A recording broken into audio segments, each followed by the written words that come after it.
Я тоже свою даю. Тимур, у меня тут что-то не сходится по документам. Можешь просто посмотреть?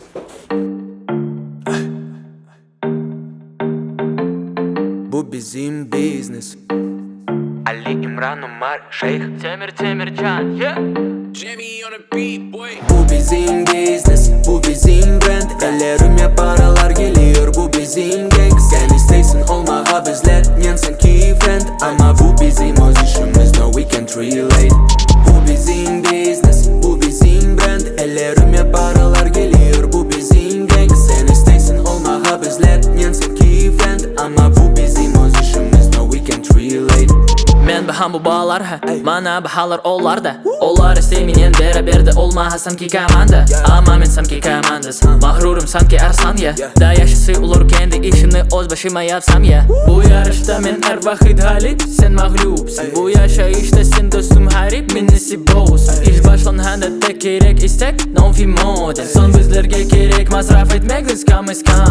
Hepsi bu adamlar istemenim fame, istemenim cash.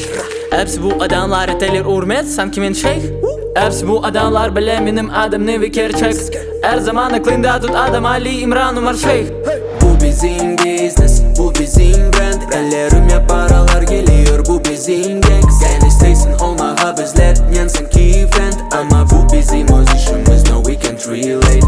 Bu bizim business, bu bizim brand. Ellerime paralar geliyor, bu bizim gang. Sen istesin olmağa bizler, yensin ki friend. Ama bu bizim öz işimiz, no we can't relate. Ey kardeşim sana whatsapp, men businessman oldum baksa sen ofis plantonu oldun. Men de ise gaza basam, benim takım sanki asap. Bitkin kesem sanki kasap, sen öz ayretten kur kaldın. Benim takım Cosa Nostra. Şu sözlerin kuru laf ve kuru gürültü. Senin rapin öyle arık sanki kuru kemik dostum. Ve evimde kalabalık ama men yapmadım bunu. Senin sıfat suretin sanki sen insanlıktan çıktın. Kollarım dümende bizge diyen bugini gang. Benim adamlarım sohay sizin saflarını siyek. İsteysin show al bu otmek, bak nasıl bu taze yemek. Senin avaların fast food, benim avalarım the weekend. Bu bizim business, bu bizim brand. Ellerime paralar geliyor, bu bizim gang. Sen istesin olmağa bizler, yensin ki friend. Ama bu bizim öz işimiz, no we can't relate.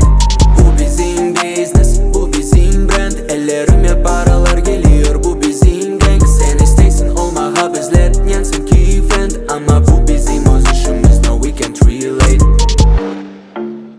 Bu bizim business, bu bizim brand, yeah. Bu bizim business, bu bizim gang, ey.